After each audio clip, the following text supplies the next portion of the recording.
ليه كلنا بنحب محمد رمضان؟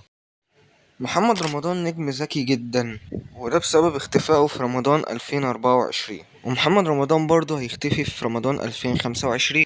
طب فين الذكاء اللي في كده؟ هقول لك انا.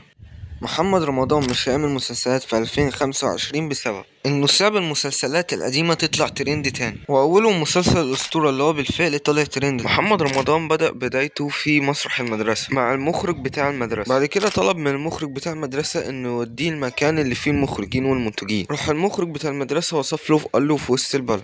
محمد رمضان بدأ فعلا يروح وسط البلد، وقعد 3 شهور يدور هنا. بعد تدوير 3 شهور لقى بوسط المسرحية للفنان سعيد صالح، وبيقول للأمن أنا عايز أخش أشوف الفنان سعيد صالح، والأمن طبعا رد متوقع وخرجه. محمد رمضان كان مستني الأمن يبص في الساعة عشان يخش ويغفله، وبالفعل دخل وقال للفنان سعيد صالح أنا نفسي أمثل جدا، وبالفعل الفنان سعيد صالح خلاه يمثل فعلا، وبالفعل محمد رمضان وراله كام مشهد كده وفعلا عجبه تمثيل، وقال له أنا هسيبك تمثل في المسرحية بس لو ما عجبش الناس مش هتيجي هنا تاني. ومحمد رمضان فعلا بيبدأ يمثل وبيبدأ فعلا يضحك الناس في المسرحية، وهنا بتبدأ بقى مسيرة محمد رمضان. ومحمد رمضان عامل أفلام كتيرة جدا زي فيلم الألماني وقلب الأسد وعبده موتة، واللي عمل فيهم شخصيات حلوة جدا وناس كتير حبته.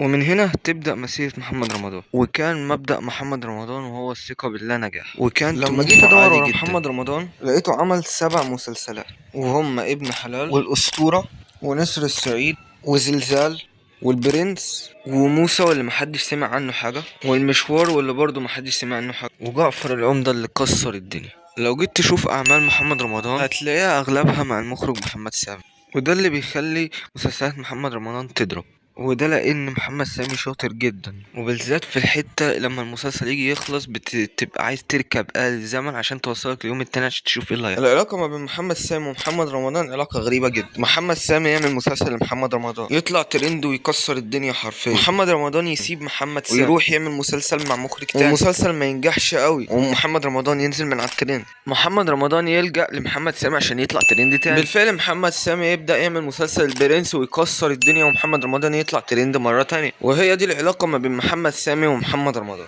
ودي قصة محمد رمضان باختصار كده. فلو عجبك الفيديو بقى لايك واشتراك عشان نشوف الأجمد، ولو عايزين قصص أي حد أي من الممثلين اكتبولي في التعليقات، والسلام عليكم ورحمة الله وبركاته.